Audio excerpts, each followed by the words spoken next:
Today we're talking about how to crush your tech sales interview. If you want a job in tech sales, it comes down to three things: what you say, how you say it, and what you ask. In this video, I'm going to walk you through the exact answers top candidates use, how to deliver them with confidence, and the smart questions that separate you from everyone else. After helping 200 plus candidates land tech sales jobs and coaching them through 6,000 plus interviews, I can tell you this formula works. And if you follow it, you'll walk out of your next interview with the job. So the first most important thing is what you say. You need to know the questions you're going to get asked and what hiring managers want to hear in terms of answers. Now, of course, there's many questions you can get asked in a tech sales interview, but here are the most three common ones. The first one is tell me about yourself. The second one is why sales. And the third is why our company. So when we answer these questions, we want to talk about the traits that hiring managers look for and use stories and examples from our lives that show we have these traits. The main traits that hiring managers are looking for is someone who's a hard worker, someone who's been a top performer, and someone who's coachable. So we want to keep these traits in mind whenever we are answering any tech sales question. So the first question is tell me about yourself. You want to pick out three stories from your experiences that, again, show you're a hard worker, show you're a top performer, show that you are coachable. And so the way we want to do this is we want to focus on stories that are related to work and towards school if we're younger. We want to focus it on things related to our career. So for example, for one of our candidates with not a lot of experience, one thing we spoke about, he had to put himself through college, he had to work while he was in college, and he still got great grades while he was in college. And so this immediately demonstrates that he's a hard worker and a top performer with all that hard work. Let's say you're someone with sales experience. What you can say is about how you did more cold calls or cold emails than what was required of you. You had to do 50 cold emails, but you sent 100 instead. You had to hit 100% of your quota, but you did 130 or 140% instead. That shows that you're a hard worker and a top performer. And so the next question is why sales? And I want to give you a few examples based on your level of experience. Let's say you're someone with not a lot of experience. How you want to answer this question is not talking about how much you love sales. You haven't been in sales yet. What you want to talk about is how in your past you have been someone who has worked hard, who has performed better than your peers, but you haven't gotten paid more. You haven't gotten awarded more. You want to be in a profession where based on how hard you work and based on how well you perform, you make more. You are money motivated. You don't have to be shy in this industry and say you don't like money. Sales managers like people who say they're money motivated. So let's say you actually have sales experience. Then you want to talk about your love of your craft. You want to talk about how you are just in a flow state when you are in a sales call, when you are uncovering someone's pains and you're making them tell you about problems in their life that they generally don't share, and how you do an amazing job of personalizing a solution to their problems. You get off sales calls not drained and exhausted, but fired up and excited. So the last question you absolutely need to be prepared for is, why do you want to join our company? Now, this is not the time to say something generic like, oh, I found your company on LinkedIn, or oh, I want to work remote. You want to show that you've actually done research on this company and you're very intentional about joining their specific company. So the first thing you can do is talk about the problems that they solve for customers. A very easy way to figure this out is go to their website and go to their customer case studies page. This is going to exactly break down for you what problems customers have when they come to this company and how the company solves it. By demonstrating with your interview answer that you understand the problems that they solve, you show you're going to be a good salesperson. A salesperson doesn't just talk all the time. They understand the problems and pains of the potential customers that come to them. The second thing you can do to show you are interested in that company is call out 2 to 3 people on the sales team that you are eager to learn from. You can speak to their past achievements and roles, or the brand names that they've worked for, and how you're ready to be coachable and learn from them and absorb all of their knowledge in tech. And if you're ready to break into tech sales, I have 2 links for you in the description below. The first is the TSM roadmap. It's a free personalized plan to you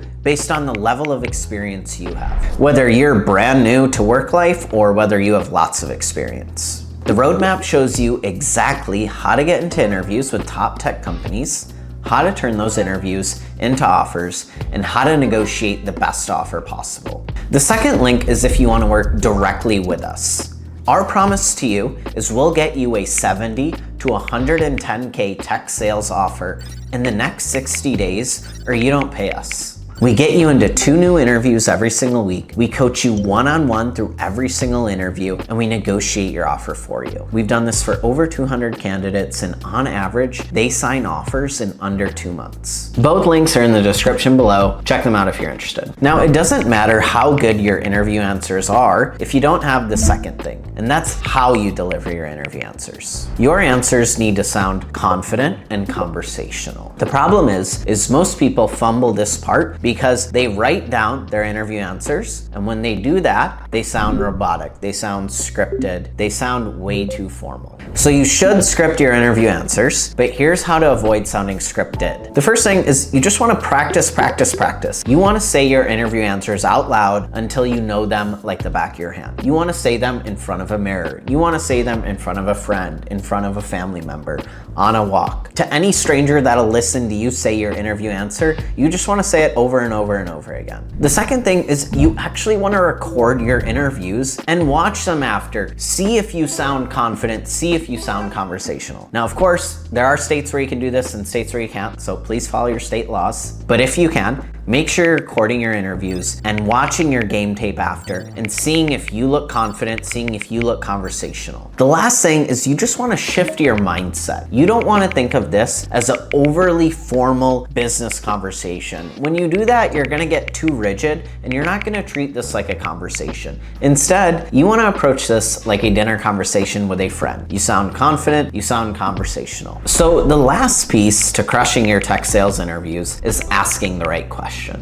So when a hiring manager asks you, hey, do you have any questions for me? This is not the time to be unprepared and say, no questions for you. This is a red flag. It shows you are not intentional about this opportunity and you are not well prepared for the interview. Now, if you're gonna ask questions, they can't be generic questions that you can ask to any company. They need to be well researched for the company or person you are interviewing with. Don't simply ask, what's the culture like? So when we do research on the person or the company, there will be questions that come up. There will be things we are genuinely interested in about the person's background that we're interviewing with, or what's happening at the company based on the research we're doing. So let me give you an example. Ashley Kelly is the SDR leader of a company called Rippling. Now, Rippling is a serious tech company. They're worth over $16 billion, and they're backed by the same investors who invested in Google, Amazon, and Facebook in their early days. We've placed 9 people here the past few years, and so we know what it takes to get an interview and an offer at a great tech company like this. So as an example, I went to Ashley's profile and I found this recent LinkedIn post from her. So what she's talking about in this post is how recently the SDR team at Rippling, their tech sales team, is crushing it. They just hired 30 new SDRs and 8 leaders, right? This is in a job market that everyone is saying is awful and brutal. This tech company is hiring like crazy. She said, we hire a lot, right? Why do we hire so much? The first thing she says is the growth of our new SDR teams supporting products and segments we continue to build and scale. And so an average question would be something like, what new markets is Rippling planning to expand into? That's something you can ask to any company. But what if you said something like, I saw you mention the team is hiring so many SDRs for all the new products and segments Rippling is going after. Is there a new segment that's showing a lot of promise right now? That shows you truly researched her LinkedIn and her post to find something specific and well-researched and relevant to you as SDR. The second thing she's saying here is we're doing backfills because Chris and Kevin are constantly stealing all her top performing SDRs. What she's saying here is this is a company that promotes lots of SDRs into higher paying roles roles that pay 130, 140, 150K. So a bad question would be something like, how do I get promoted at your company? But a great question would say something like, I saw you mentioned your best SDRs are getting promoted to Christopher and Kevin's teams. What have you noticed Christopher and Kevin look for in ideal candidates? And so to turn tech sales interviews into offers, it's about what you say, it's about how you say it, it's about what you ask. And remember, if you want help doing that, I have 2 links for you below. The first is a free roadmap personalized to you. Shows you how to get into interviews with top tech companies, what answers to give to get offers, and how to negotiate the best offers. And if you want to work with us one-on-one, the second link is for you, where we'll get you a 70 to 110K tech sales offer in the next 60 days, or you don't pay us. Catch you around.